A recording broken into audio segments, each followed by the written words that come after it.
신 것을 감사합니다. 좋으신 하나님, 오늘 참석한 한 분 한 분의 마음을 움직여 주시고 우리가 무엇을 붙잡고 또 어떻게 달려가야 할지 함께 고민하며 결단하는 한 시간이 되게 해 주옵소서. 종을 세워주셨사오니 입에 담아주시는 말씀 넉넉히 감당케 해 주옵소서. 찬양과 경배 받아 주옵소서. 예수님 이름으로 축복하며 기도하옵나이다.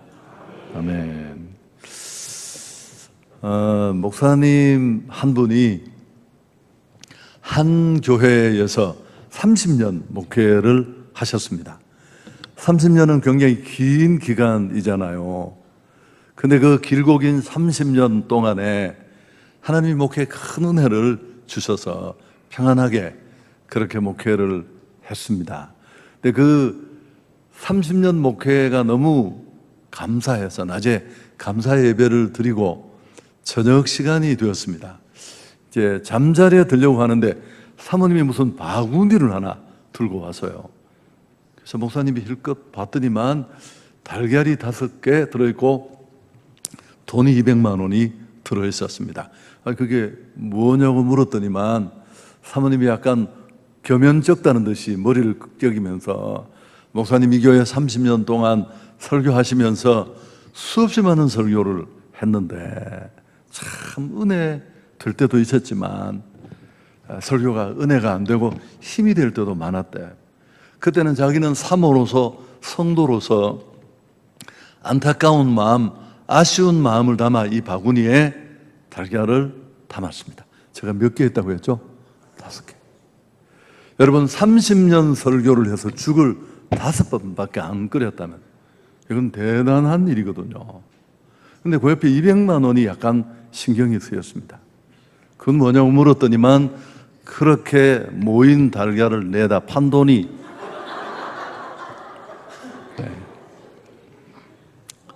제가 설교 못한다는 얘기를 하려고 한 겁니다. 아드 폰테스라는 말이 있습니다.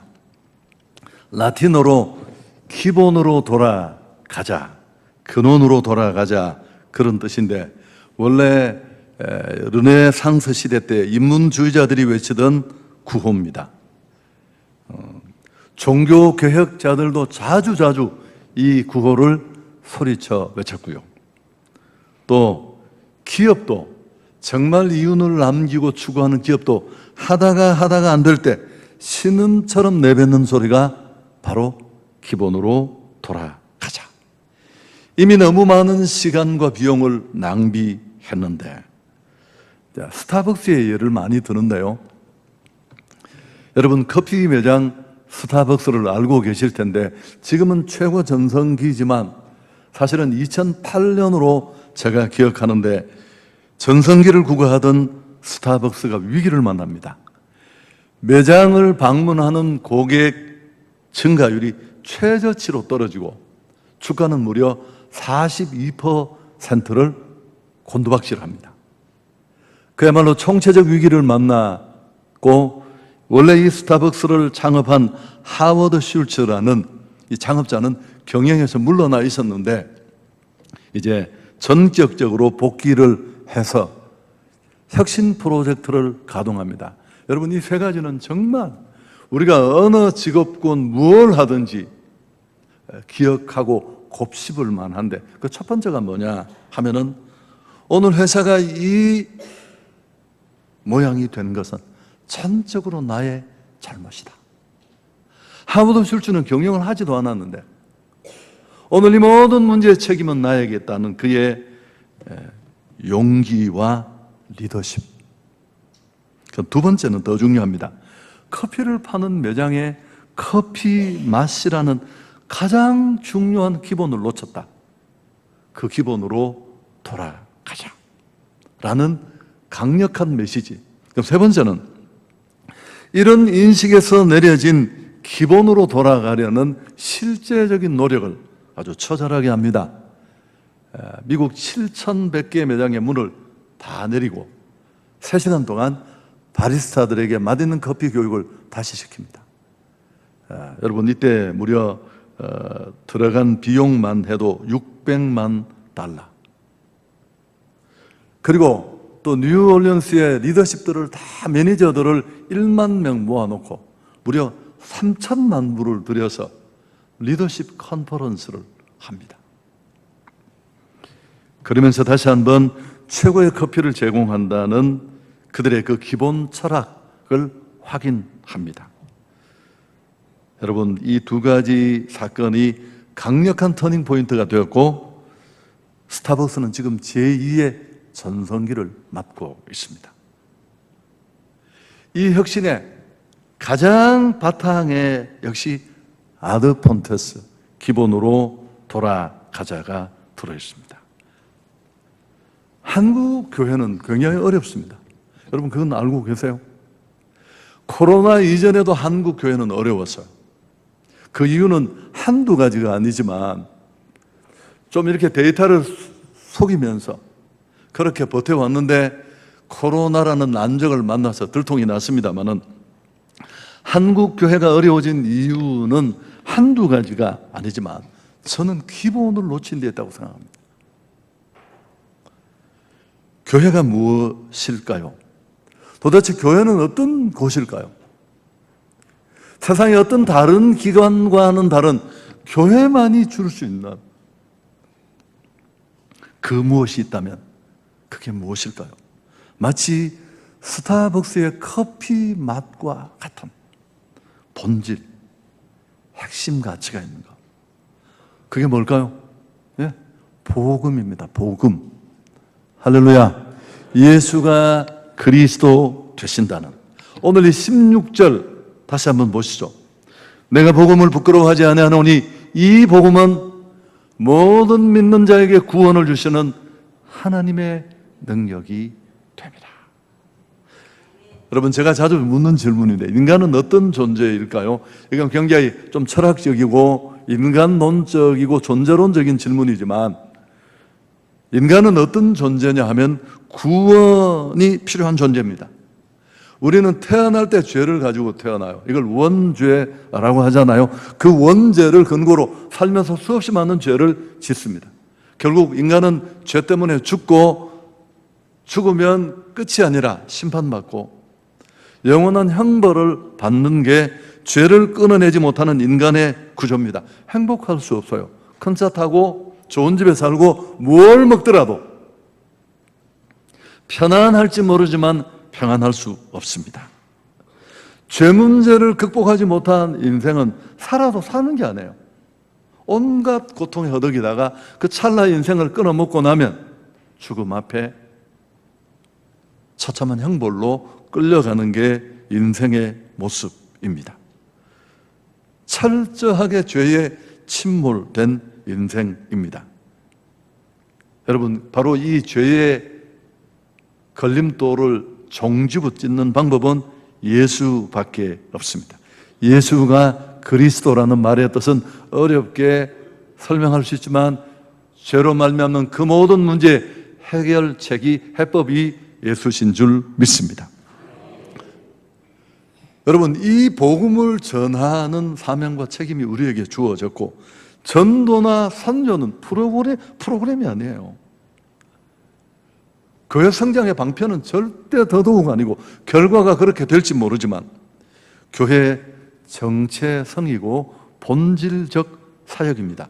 말을 바꾸면 마땅히 해야 할 일, 사명, 존재 이유.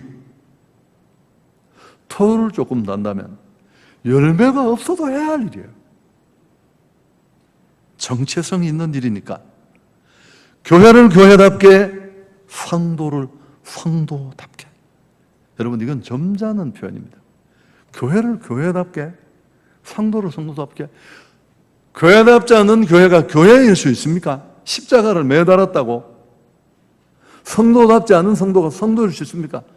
성도가 아니라는 뜻이기도 합니다.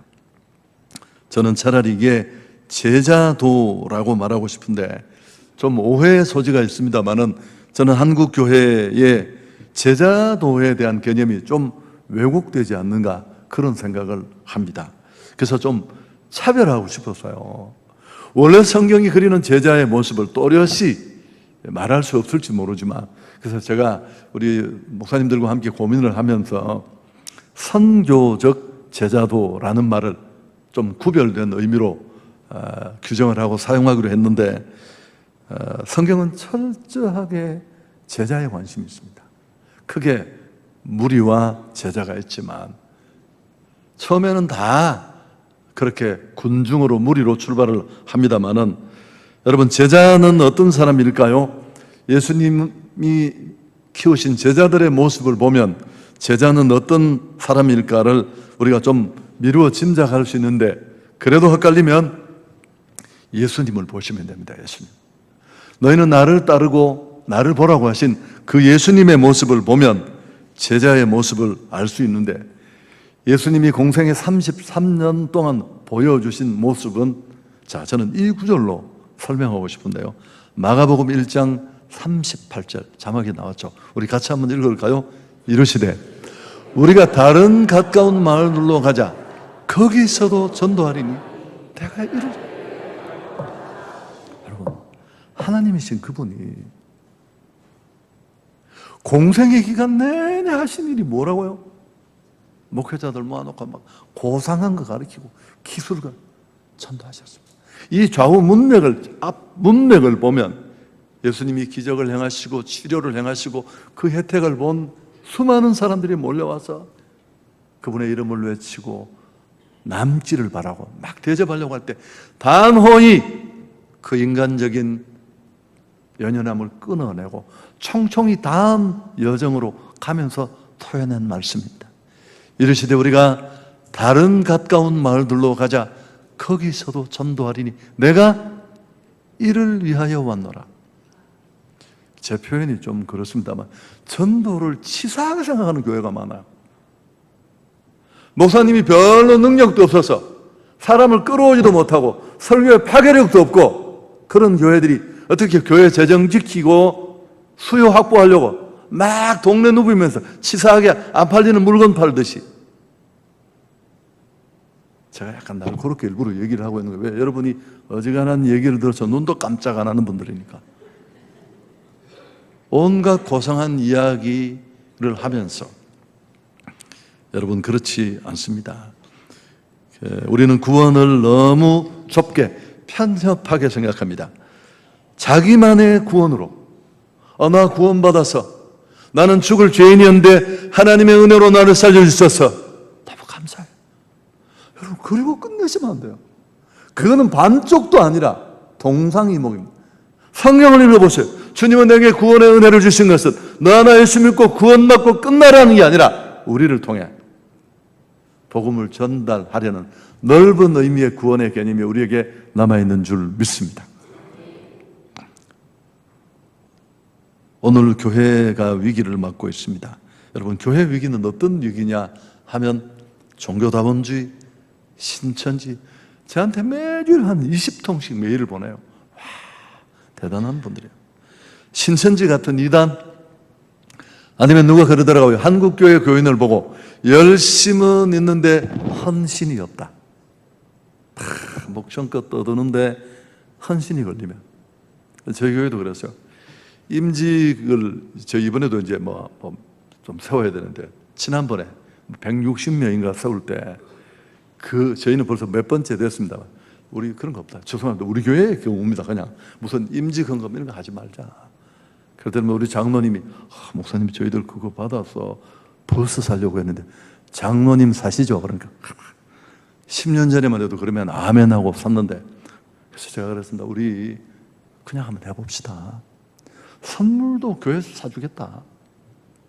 여러분, 그 끝에 말이 중요해요. 그러나 정말 교회가 헌신을 요구할 때 도망가면 당신은 가짜야. 그러나 지금은 아니야. 지금은. 그리고 이제 예식을 끝냈는데, 한국 교인들이 말은 너무너무 잘하는데 열심은 있는 것처럼 보이는데 헌신이 없다. 정확한 지적이라고 저는 생각합니다.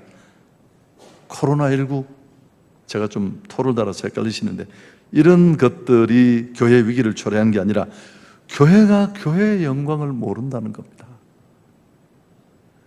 교회만이 가지고 있는 정말 영광이 뭔지를 교회가 모르고 있다는 것. 그 영광은 바로 복음의 영광입니다.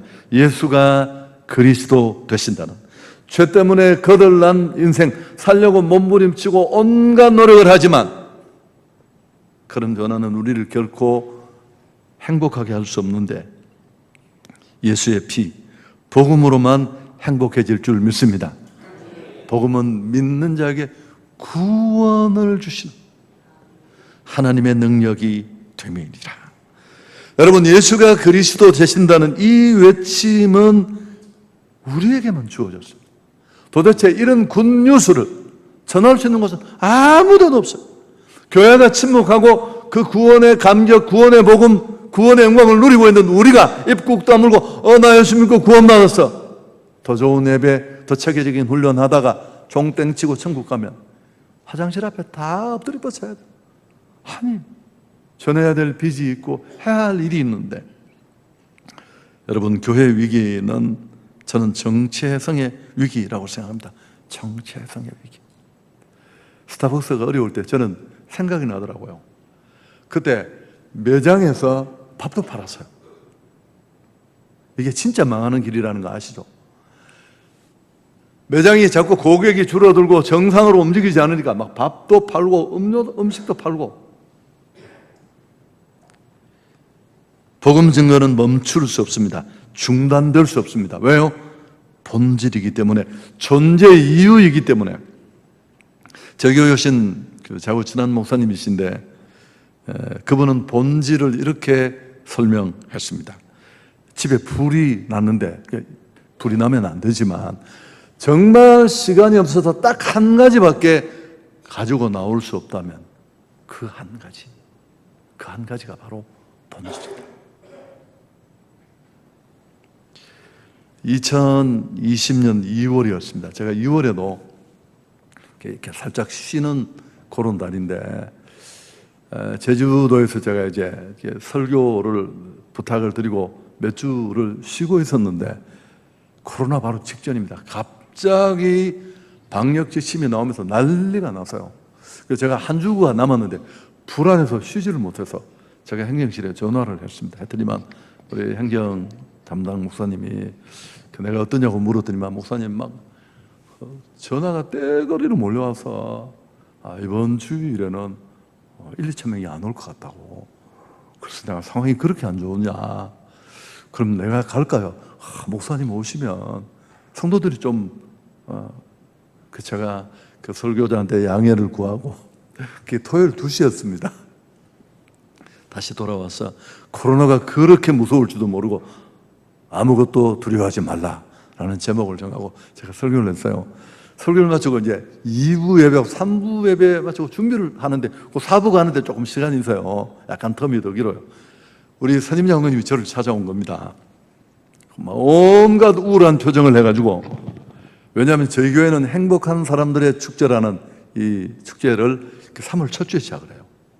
그 5월이면 그게 이제 열매를 전반기 축제가 맺는데, 이게 2월 말이었는데 3월에 딱 태신자 작정 하려는데 그분이 저보고 하는 말이, 목사님 상황 다 아실 텐데 이 어려움 속에 전도주의를 하겠느냐는 겁니다. 제가 그분을 쳐다보면서, 장로님, 내가 공부는 썩 잘하지는 못했지만 상황 파악은 내가 잘한다. 눈치는 내가 팔단이다. 그리고 나는 사람들이 싫어하는 일을 진짜 못합니다. 제 스타일이. 자네는 그렇지만 복음을 전하는 일은, 내가 대구서 교회를 2번 건축하는 그 죽음 같은 시간에도, 여러분, 제가 도둑으로 몰려서 2번째가 300억이 들어가는 건축이었는데, 좀 인간적인 표현을 쓰면 저는 피를 흘리면서도 그 일을 했었어요. 하나님, 내가 이 정도쯤에서 멈출 수 없다. 당신이 제발 나를 좀 멈추게 하라. 나도 이 어정쩡한 상황이 얼마나 불편해. 여러분, 기관 공무원들 못 오고 그랬잖아요. 그렇게 말하고 저희는 그대로 했습니다. 왜냐하면 안 할 수가 없고, 또 5년, 10년 뒤에 그 유사한 일이 생길 때마다 그건 전례가 될 테고, 여러분 전도했고 선교했고요. 5월 저희가 이제 국내외 선교지를 저희가 이번에는 한 26곳을 가는데 그때도 열몇 군데를 가는데 일단 외국의 길은 다 봉쇄가 되었으니까 외국 느낌이 나는 무슨 울릉도, 제주도 이런 걸 정해놓고 우리 전도팀 목사님이 또 별날 이제 담임 목사님으로 갔는데 이 친구 그 별남은 아직까지 난 유래를 본 적이 없어요. 저한테 와서 목사님 선교를 내가 그래서 제가 믿음이 없으니까 당신 나한테 묻지 마. 그냥 네 믿음으로 해. 근데 저한테 찾아와서 내일 울릉도가 선교를 딱 출발하려고 하는데 방역 지침이 또 바뀌었어요. 단 2사람도 함께 움직이지 못한다. 기억이 나실지 몰라. 또 묻길래 목사님 나한테 묻지 마세요. 여러분 우리가 그래도 갔었어요. 그 친구 믿음으로 갔는데 저희가 쉴라라는 EBS 선글라스 끼고 영어 가르치는 분이 계세요. 네, 주일날 교회 올 때는 선글라스를 안 끄니까 나 그분인 줄 몰랐는데 시어머니가 자랑을 해서 그분인 줄 알았는데 그분 영어 팀에서 가는 걸로 해서 여러분 제가 이걸 자랑으로 듣지 않기를 바라고요. 20년 봄에 우리 중직자들 수천 명이 안 왔는데 새가족이 1751명이 봄 축제에 와서 257명이 결신했고 가을에 1064명이 와서 216명이 결신했고 2021년 봄에 3857명이 와서 저희는 전도라는 전도는 다 합니다. 입학식 전도, 졸업식 전도, 지하철 전도. 저희 교회로부터 홍대가 40분 거리였습니다. 저희 홍대 불금 전도에 수백 명이 금요일 밤마다 저희 청년 죄송합니다. 출석이 1200명 정도 하는데요. 수백 명이 그 홍대 불금 전도에 갑니다. 40분 거리.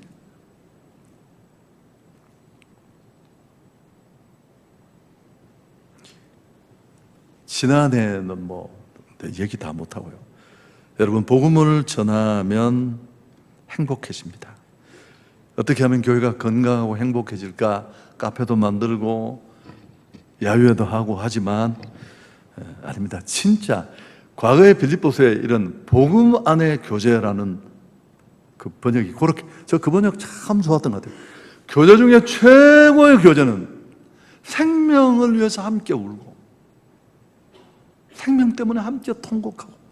죄송합니다. 제가 오늘 사석에서 이 얘기를 했는데 10월 3일 날 제가 청년 사역을 할 때 아이들인데 보니까 아이들이 아니더라고요. 저보다 나이가 11살밖에 안 어리니까 이 친구들도 벌써 50 중반이에요. 제가 65인데 원래 내가 64시라고 했는데 이 동네는 또 다 국산 나이 쓴다 그래서 제가 국산 나이로 오늘 이야기를 했는데 이 친구들이 서울서 다 모였어요. 저는 빵 사주고 이런 거 한 번도 없었어요. 저희 대구에 대학 다 들어가고요. 경산에는 조폐공사라는데 우리 돈 만드는데 여러분 저는 수줍어서 그런 거 못해. 그 조폐공사 문을 열고 들어가서 제가 전도 성경 공부했고요. 새마을 로고리에 메가폰 들고 막 외치면 또 이렇게 순경들이 와요. 경찰들이 시끄럽다고 도망갔다가 또 하고.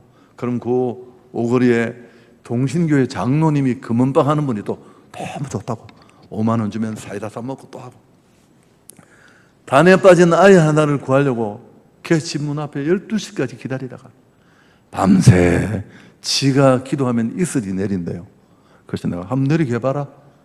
내 있는데 그렇게 함께 그 영혼을 위해서 기다리고 울고.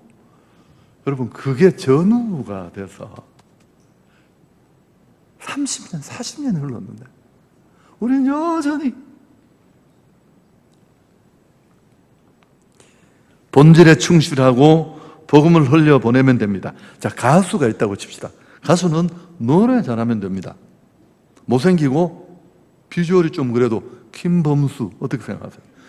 그분이 안경으로 가려서 그렇지 딱 벗은 모습 한번 보셨습니까? 이야, 상당히 심각합니다. 무슨 문제가 있어요? 노래 너무 잘하는데. 명예, 존경, 돈. 여러분 제가 강사로 왔으니까 편안한 얘기는 아니지만 저희는 정말 그 1년 내내 전도 2번, 선교 2번 외에는 아무것도 하는 게 없습니다. 지난해 우리 여집사님 한 분은 선교를 5번 갔어요. 5번. 국내외 선교를.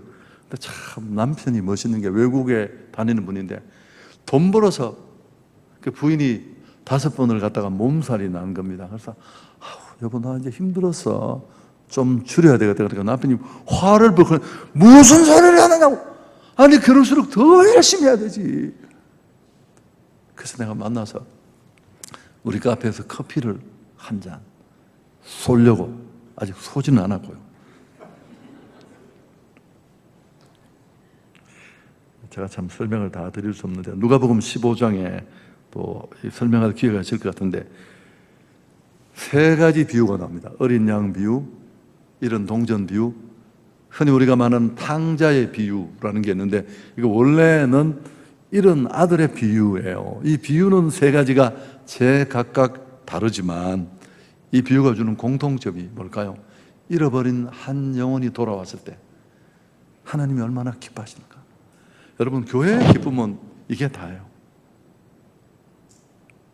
생명이 죽게로 돌아오는 그 현장에서도 누리지만 그 기쁨이 교회를 변화시키고 교회를 바꿉니다. 간증이 저희는 너무너무 많은데요. 여러분 교회도 마찬가지지만 저희는 이 코로나 한가운데도 한 가지 더 제주도 영락교회 저희 선교팀이 저희 교회 윤진이라는 그 유명한 찬양 사역자가 있어요. 이 자매까지 제주 영락교회는 제가 제주도 쉴 때 예배드리는 통합측 대표적으로 큰 교회인데요. 아니 코로나 한가운데 우리 교회 250명 정도 와서 울고 불고 밤 9시까지 성경을 보고 목사님이 쇼크 받아가 이게 어떻게 이런 시대에 이게 가능하냐.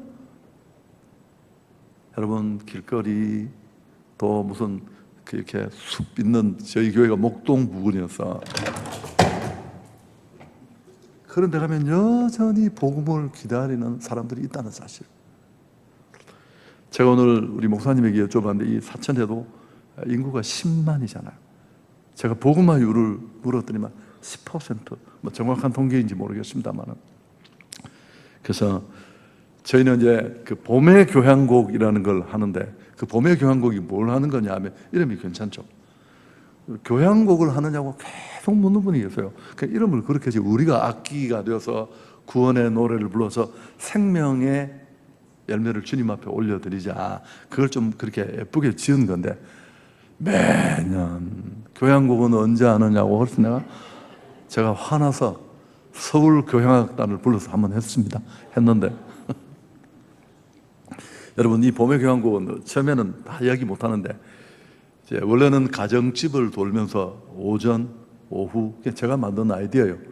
그 저녁 시간에 자기가 올 수 있는 시간에 성도들이 모이면 제가 작은 포터블 마이크를 들고 그 성도들 거실 넓은 집에 모이면 쫙 붙어서 같이 이제 자기 최근의 상황, 제가 신방을 못하는 목사니까 또 담임 목사를 가까이서 한번 보고 함께 예배드리고 제가 몇몇 분은 기도도 해드리고 그런데 사실 가장 중요한 하나는 이번 행축에 전도할 태신자를 품었느냐는 걸 약간 체크하는 그런 게 있는 겁니다.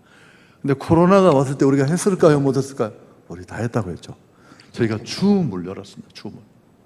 춤이 뭔지를 모르시면 담임 목사님한테 여쭤보십시오. 여러분 영상으로 다 했는데 5명 간증하고 중간에 연주곡 하나 듣고 또 5명 하나 듣고 2번째, 6째 됐는데 독일에서 한 사람이 들어온 거예요. 25년 전에 독일에 피아노 유학을 갔어요. 가서 나는 아버지를 졸라서 아버지가 밥 팔고 가서는 한 귀퉁이 잘라서 유학을 보내줬는데 세상에 독일에도 사기꾼이 있는 모양이야. 독일 사기꾼을 만나서 학비를 다 날리고 막 죽으려고 하는데 또 독일의 좋은 젊은이를 만나서 2 사람이 결혼하고 25년째 살고 있는 분인데 코로나 때문에 교회를 못 가다가 어떻게 저희 교회 이야기를 들은 겁니다. 그 코로나 때 그 온라인 등록이라는 제도가 있었어요. 여러분도 세상에 저런 복음의 본질을 붙잡고 있는 교회면 간증은 우리 부목사님이 좀 똑똑한 분이셔서 이렇게 녹화 영상을 올렸고 그리고 바로 좌우 줌으로 다이렉트로 인터뷰를 했었어요. 감격스럽지 않습니까? 그래서 참 또 그 다음에는 한 번에 들어서 저는 한성교회로부터 320km 떨어진 여수에 있는 사람입니다. 그리고 제가 원래 여수 집회를 갔다 왔었어요. 그 이야기를 했었는데 우리 권사님 언니인데 시집 가서부터 힘들었대요. 남편과의 관계 다 어려운데 이 권사님이 언니를 만날 때마다 언니야 내가 언니 위해서 기도하고 예수 믿어야 된다고 했는데 그게 쉽지 않잖아요. 그러다가 다 코로나까지 겹쳐서 정말 안팎으로 죽을 만한 상황이 되었는데 여수에서 온라인 등록을 한 겁니다. 여러분 별로 감격스러워하지 않는 것 같아서 지나가겠습니다. 제가 우리 목사님들과도 이 얘기를 나누었습니다만은 제가 한국교 유명한 목사님 목회 세미나를 갔습니다. 왜? 저는 실력은 없는데 정말 잘하고 싶었어요. 우리 아내가 저를 너무너무 측은하게 봅니다. 그래서 결혼했는 첫 해 제가 소년 무슨 부를 맡았는데 제가 27살에 장가를 갔거든요. 저는 장가 갈 시간 마음이 전혀 없었는데 웬 처녀 하나가 인생을 걸고 시집을 오겠다는데 그래서 내가 가자. 예수님은 온 세상도 구원하셨는데 노처녀 하나 내가 구원하지. 그래서 장가를 갔는데 제가 이제 그 결혼하던 그 해가 제가 처음 사역을 하는 해인데 열심히 했어요. 열심히 했는데 그렇게 별로 성과가 없었는데 그래도 나름대로 부서가 거의 2배가 늘었는데 저는 마음이 그걸 견딜 수가 없었어요. 그래서 제가 우리 금방 시집 온 아내한테 나는 왜 이것밖에 안 되느냐 하니까 제 아내가 너무 인간이 심각하니까 아니 전도사님 왜 그러시냐고 아니 열심히 하셨고 이 정도면 충분한데 오늘 여러분 교회 담임 목사님에게 그래서 제가 손문수 목사님이라는 분을 찾아가서 저하고 지인 막 묻기도 하고 그렇게 열심히 했는데 이분 세미나에 갔어요. 자, 요한복음 8장 29절을 한번 보여주시죠.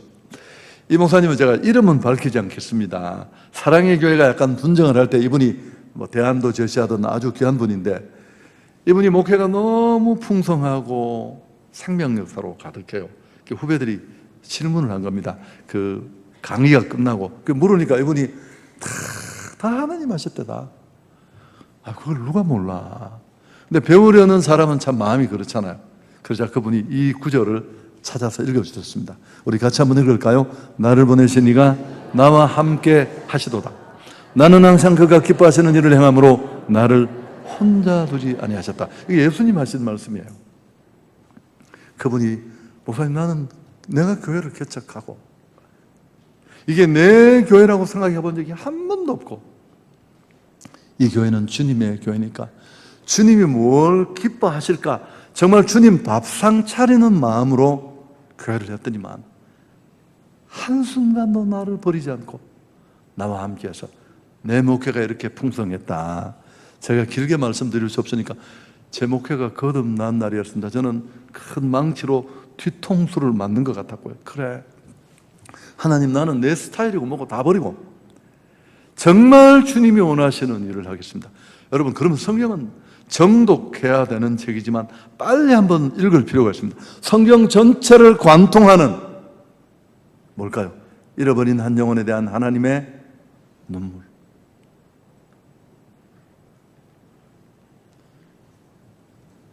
저는 그렇게 말합니다. 진짜 목회 열매, 진짜 사역의 열매는 얼마나 많이 모였느냐가 아니에요. 어떻게 모였느냐가 중요합니다. 자, 이 구절을 한번 빌립보서 4장 1절인데 같이 한번 읽을까요? 그러므로 나의 사랑하고 사모하는 형제들 나의 기쁨이요 면류가 아닌 사랑하는 자들아. 바울이 빌립보 교인을 보고 너희는 내 자랑이고 내 면류가 아니다. 여러분 제가 우리 한성교회 성도를 보고 이렇게 말할 수 있을까요? 함부로 할 수 있는 말 아니에요. 제가 교회 건축을 할 때 큰 업체에 맡은 공사 현장 감독이 참 엉뚱한 짓을 많이 해서 내가 불러서 그랬습니다. 20년 지나고 30년 지나고 이 경산중앙교회를 보면서 당신은 지나가다가 저거 내가 지었다고 말하면 되지만 나는 그렇게 말할 수 없거든요. 정신 차리라고 내가 한 얘기였습니다. 바울이 빌립보 교인을 향해 너희는 내 자랑이고 면류관이라고 할 수 있는 이유가 뭘까요? 자기가 복음으로 나았기 때문에. 더 좋은 예배 드리려고, 더 좋은 설교 드리려고, 더 나은 건물 찾아서. 그건 하나님 앞에 의미 없는 거예요. 자, 이제 정리해 보겠습니다. 여러분, 정말 부끄러운 게 뭐냐 하면 복음의 가치를 모르는 것입니다. 그럼 복음이 부끄럽습니다. 전도하는 교회가 시시해 보이고 성경 들고 교회 나오는 게 부끄럽고, 바울은 어땠을까요? 오늘 이 말씀을 하는 바울도 한때 그랬을 겁니다. 예수 믿는 자들을 비웃었을 것이고, 다메섹으로 가는 길에 부활하신 주님을 만나고 그 복음의 능력을 경험한 그는 바뀌었습니다. 복음을 전하는 사람으로. 특히 16절, 제가 앞에 시간을 끌어서, 자, 16절 우리 다시 한번 읽을까요? 내가 복음을 부끄러워. 제가 처음 이 구절을 깨닫고 정말 울었습니다. 복음이 부끄러웠던 나 자신. 복음의 능력을 모르면 복음이 부끄럽습니다. 전도하는 교회가 치사한 교회처럼 보이고, 교인 숫자 늘리려고 몸부림치는 것처럼 여기지고, 헬라인이나 야만인이나 지혜 있는 자나 다 내가 빚진 자라, 뭐 다 이것도 설명할 수 없고요. 가치를 알기에 인생을 던질 수 있습니다. 제가 그 목회 초기 시절에, 초년 시절에 참 부끄러웠던 과거가 있는데요. 저는 39살에 담임이 됐어요. 왜냐하면 너무너무 담임이 되고 싶었는데 도대체 연락이 안 오길래 제가 하나님 앞에 히든 카드를 뽑아 들었습니다. 40살 때까지 담임이 안 되면 하나님 별로 고민도 안 하시겠지만 저 목회 안 하겠습니다.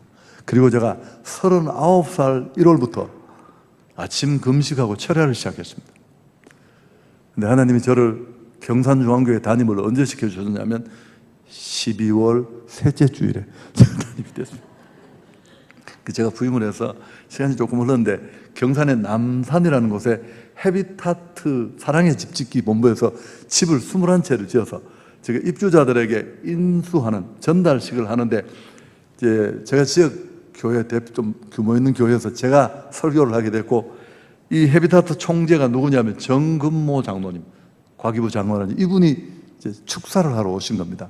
근데 저는 이 행사가 일반인 중심의 행사라고 생각을 하고 무슨 나눔이나 이런 고상한 얘기를 했습니다.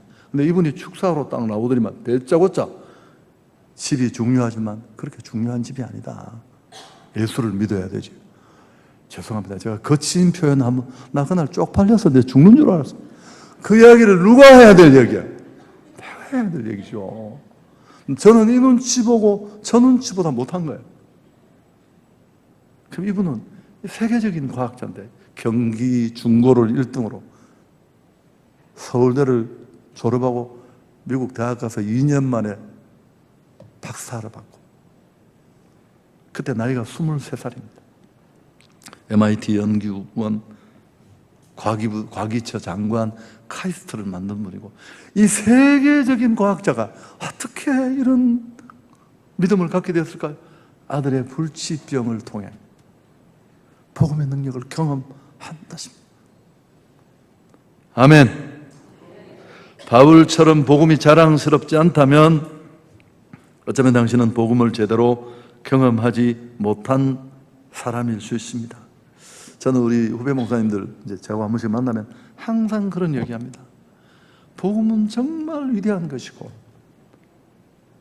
강단에서 복음을 전하는 설교자는 너무 소중하고, 설교는 정말 인생을 한번 걸만한 가치 있는 일이다. 무슨 여기 노예 다니고, 죄송합니다, 노예를 가는 건 나쁘지 않은데 시간을 다 보내. BTS가 공연하는 것보다 더 자주 목사는 설교를 합니다. 저희 교회만 해도 수천 명을 모아놓고 일주일마다 한 번씩 그렇게 많은 사람에게 다음 생과 이 생을 다 책임지는 이런 퍼포먼스 공연을 하는 사람이 누가 있습니까 도대체? 이 일이 얼마나 심각한 일인데요.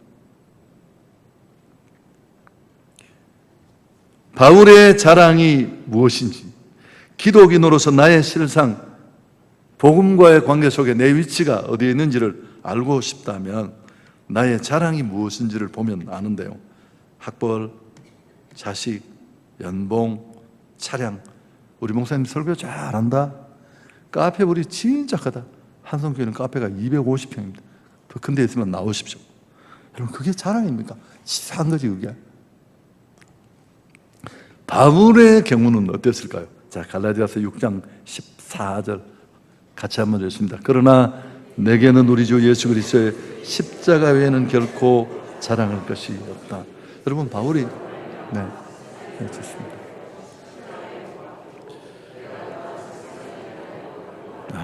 결단력 있으시고 끝까지 읽으시네요. 그러나 내게는 우리 주 예수 그리스도의 십자가 외에는 자랑할 것이 없다.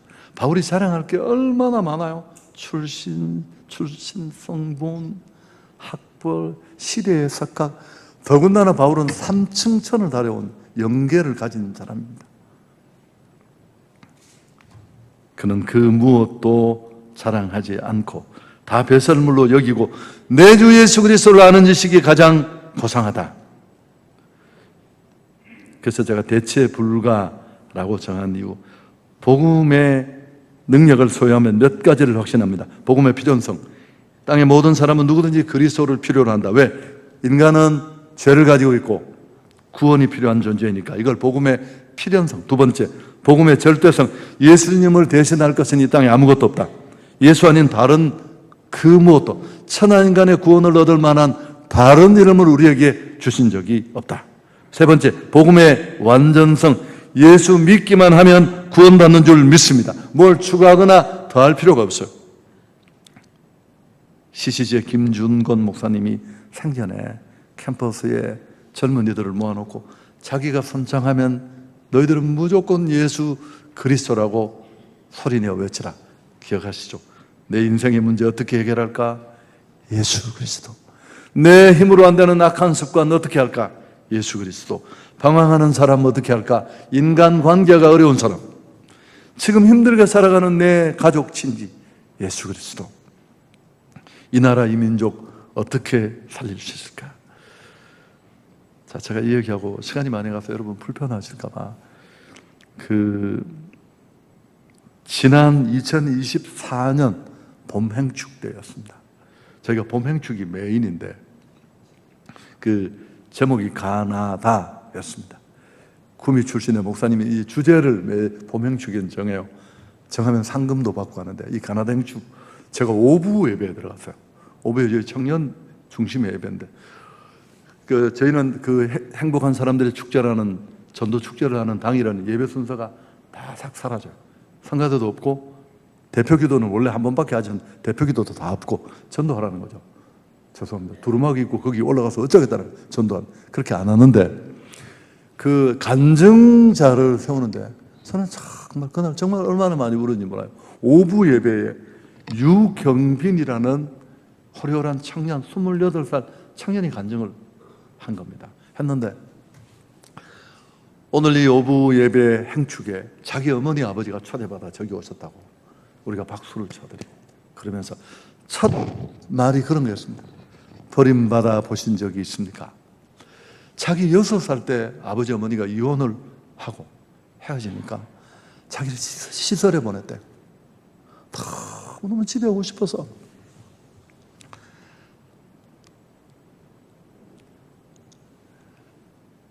아버지가 처음에는 데리러 오지 않았는데 조금 생활이 안정되어서 6개월, 7개월마다 데려오면 집에 오는 게 너무너무 좋아서 2, 3일 있다가 가면 그 옷을 벗지를 않았대요. 그 아버지 냄새 때문에. 그렇게 지내다가 몇 년이 지나는데 아버지가 웬 여자를 하나 데려왔어. 야, 네 새엄마다. 자기 화가 좀 났대요. 나를 돌보지. 또 한 1년 있다가 그 새엄마가 와서 네 동생을 낳으려고 하는데 어떠냐고 묻길래 막 그렇게 형편이 되면 나를 데려가야지.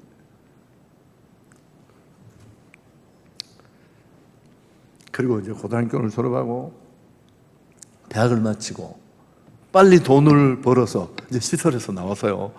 돈을 벌어서 이 어둠을 떨쳐버리겠다고 마음먹고 돈을 벌었는데 여러분 이게 잘 안 되잖아요.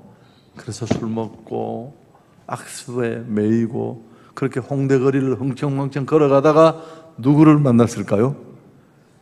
우리 청년 홍대 불금 전도팁에 걸렸습니다. 그래서 설문지를 쓰고 집에 가서 가만히 한성교회 위치를 찾아보니까 자기 집하고 거리가 15분 거리밖에 안 되더라요. 그래서 그 친절했던 자매의 얼굴도 생각나고 해서 한성교회를 찾아와서 청년부 그 소그룹 모임에 들어갔는데 세상에 자기하고 과거가 너무 비슷한 형이 하나 있더래요. 근데 너무 형이 건강하게 당당하게.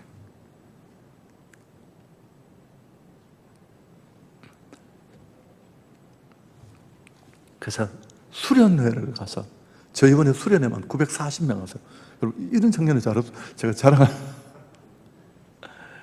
수련회 가서 친구가 울면서 하나님 저 형이 만났던 하나님을 나도 만나고 싶다고. 나도 만나게 해달라고.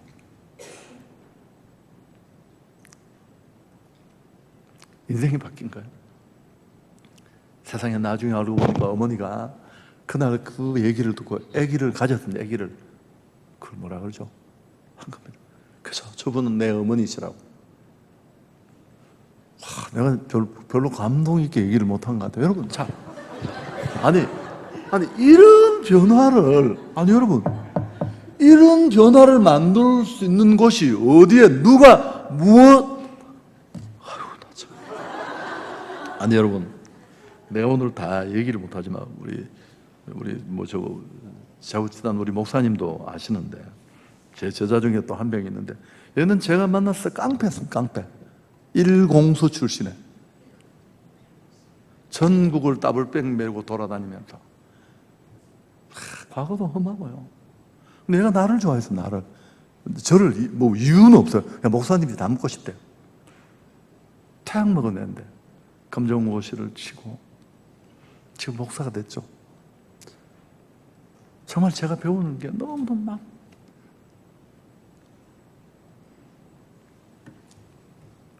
얘기만 하고 마치겠습니다. 한 교인이 죽어가면서 목사의 신방을 요청했습니다. 그래서 목사님이 찾아갔더니만 뒤에 컴컴한 방에 얼마 남지 않은 생명을 생각하면서 앉아 있었습니다.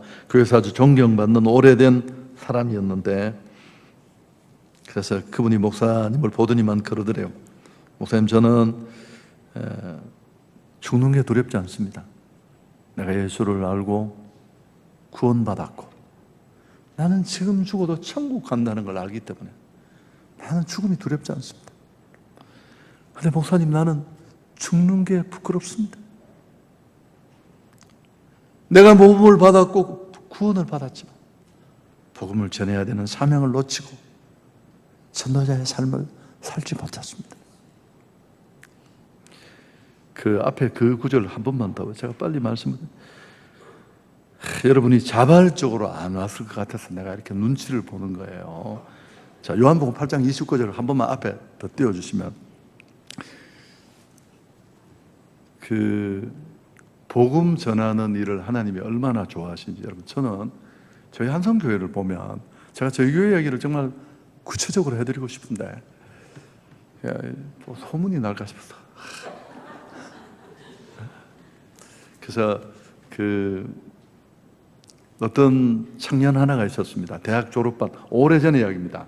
그때는 폐결핵이 걸리면 각혈하면 죽을 때예요.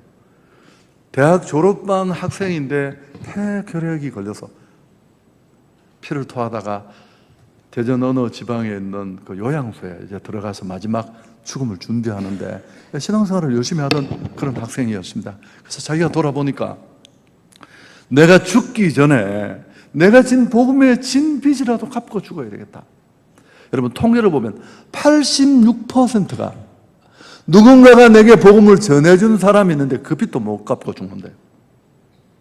그래서 이 친구가 내가 죽기 전에 한 사람이라도 전도해야 되겠다고 그 요양소 가까이 가는 교회에 함께 가는 병원에 있는 젊은 청년 하나를 빵을 사주고 일주일 내내 꼬셨대요.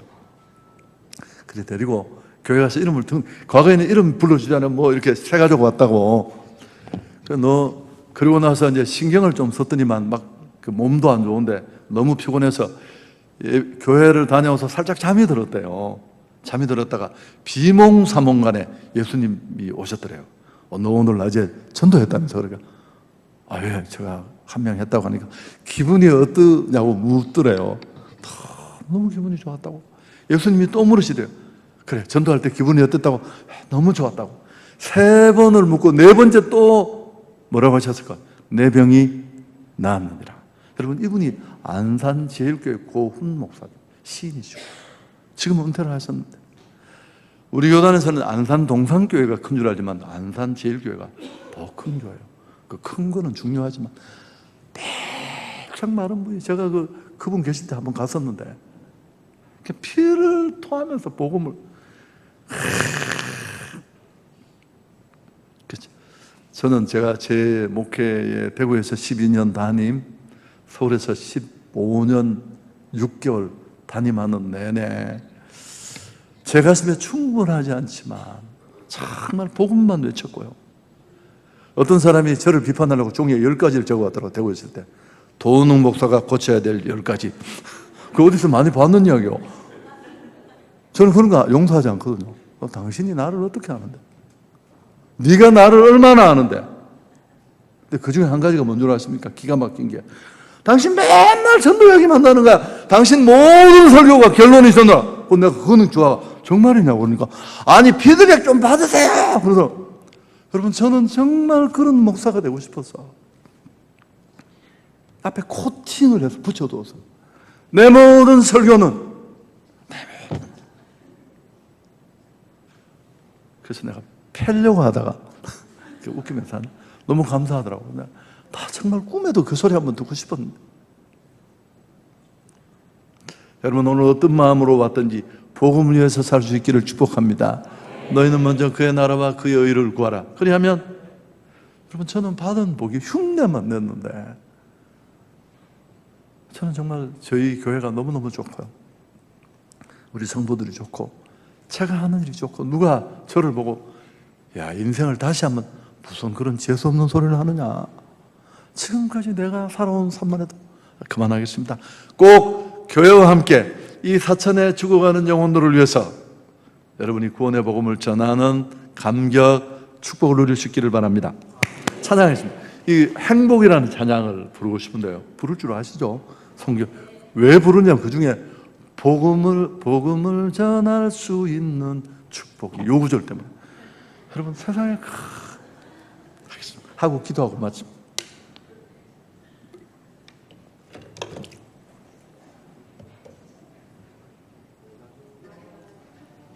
악보가 없습니까? 세상에. 그렇습니다. 자막은 있겠습니까?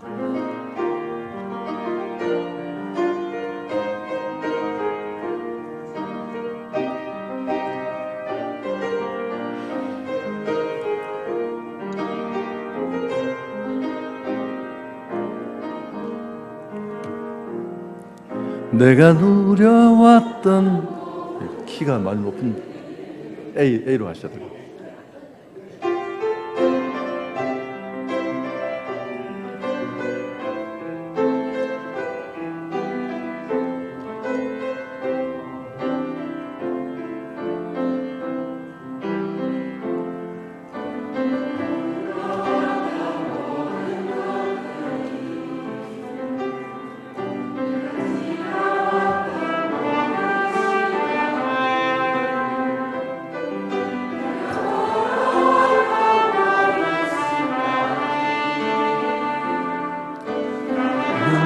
아니라 은혜였소. 아침 해가 뜨고 저녁의 노을, 봄의 꽃향기와 가을의 열매, 변하는 계절의 모든 순간이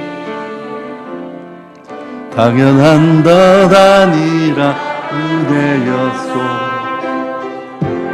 그것이 은혜, 은혜, 은혜. 은혜 내 삶에 당연한 것 하나도 없었던 것을 모든 것이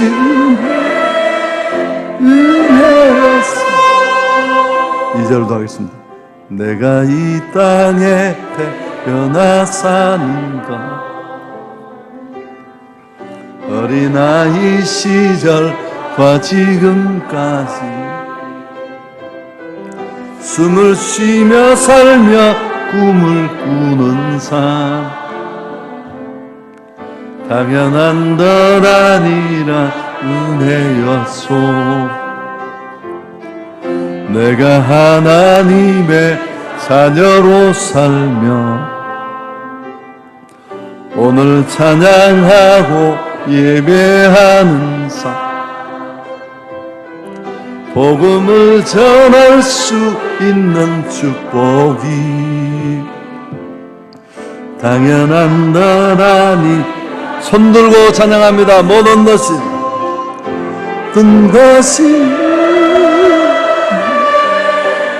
은혜